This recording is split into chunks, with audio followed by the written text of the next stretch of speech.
Hello there, and today I want to talk to you about what drives you to different levels of success. And you'll see I got a lot of these little graphs and charts and drawings that I'm going to do. I'm going to draw you something else to show you, kind of illustrate to you the difference in different kind of mental states of being and how you get there. So let me show you. All right, cool. If you think about where you're at today, let's just call this survival. We're very, very good at surviving.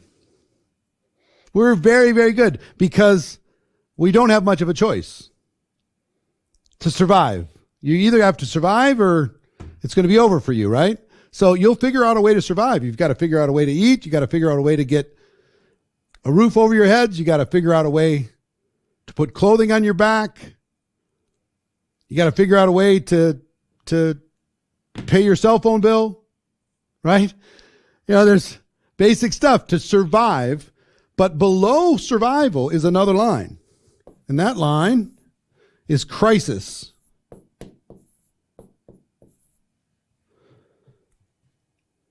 And let's just paint a picture here. If you're surviving and you start to slip, you hit the crisis line. Let's say you're in school and there's a test coming up and you procrastinate, and it's the night before the test, right? So you study, you cram, pass the test. And as soon as you're done passing the test, do you keep studying? No, you stop. So you start going down. Don't pay attention to your bills. And now you have to pay $500 to keep your cell phone turned on. Well, you can't have your phone turned off, can you? So you find the 500, boom, pay the bill. And this just repeats over and over and over. And if you think about your life, at least at some stage of your life, how long did you bounce between survival, crisis, survival, crisis, survival, crisis? Okay? See, most people in life, this is where they live. Survival and crisis, survival and crisis, survival and crisis, back and forth and back and forth and back and forth and back and forth. It's like a game of Pong. Forever. And why do we stay here? Because in this phase, we are outer directed.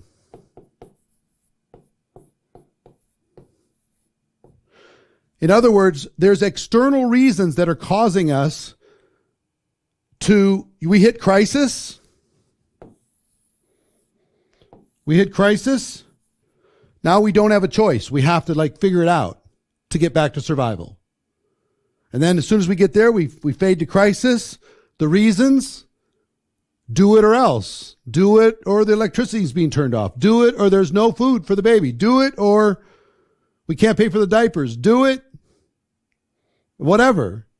So that outer directed thing causes you to take the action to get back to survival. Right? And you can live in this little bouncy world. Let's say it's, you haven't figured it out, but now you need $500 in order to be able to take care of something. Boom, you get the 500. And as soon as you get the 500, you take your foot off the gas and you start going back down again. Now there's a line above survival that we'll call success.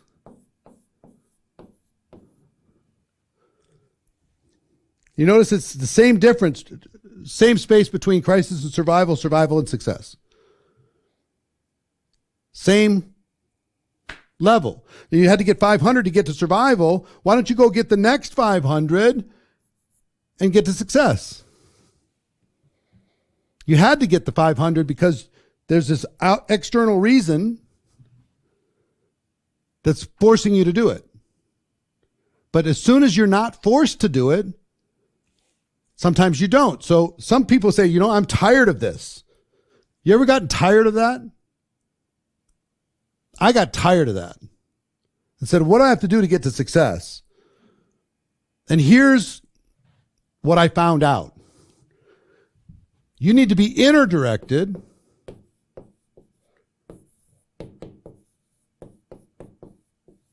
to get to success. In other words, there's not going to be something that forces you to get to success. You're forced to survive, but you're not forced to be able to get success. So you need inner directed reasons.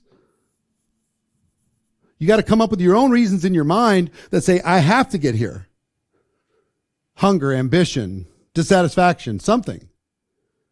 And you can bounce between success and survival.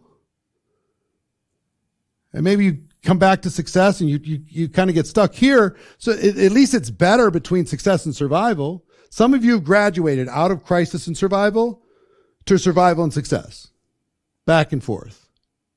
Right? And this is a better way to live, but you have to have the own reasons in your mind. You've got to have the justification in order to be able to do this. Nobody's going to force you to succeed. Nobody's going to force you to move up the levels inside of your company. Nobody's going to force you to build a huge dynasty inside of network marketing. You're not forced to do that.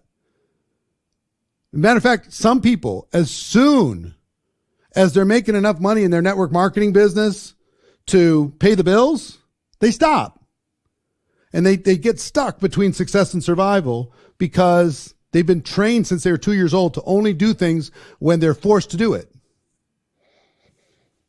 But there's another level above this called significance.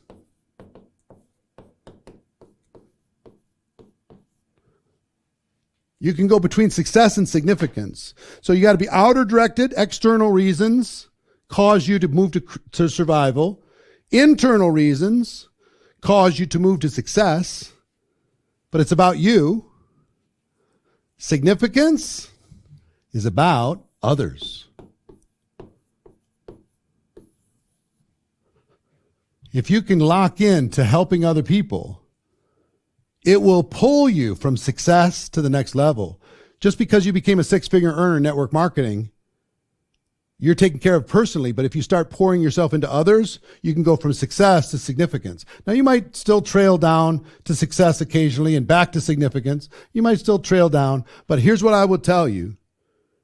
This striving for significance by helping others is better than survival, better than crisis. It's better than success. You know why I'm doing what I'm doing with you? It's not for success for me. It's for significance. I hope you take these ideas and pass them on to other people. But you got to get out of being an externally directed person, external reasons forcing you to do something. Nobody's going to force you to be a success. You've got to make that decision. And once you get yourself taken care of, if you can start focusing on others instead of just yourself, then you get to go to a very rare place in our business. And that is being a part of another person's story, being a part of somebody else's life changing because of you. So I want you to say goodbye to crisis. I want you to say goodbye to survival. And ultimately, I want you to say hello to success and then goodbye to even success and then focus on significance. Focus on how many people you can help. That's the real measure of a great career in our profession, is the number of people you help. Okay? So soak this in. How do you learn it best? Teach it. Take this little chart, write it down, teach it to somebody else. Okay? Hope that hit you well. Strive for significance. Right? It's okay to have success by yourself, but then strive for significance because that fuel never runs out. I'll see you tomorrow.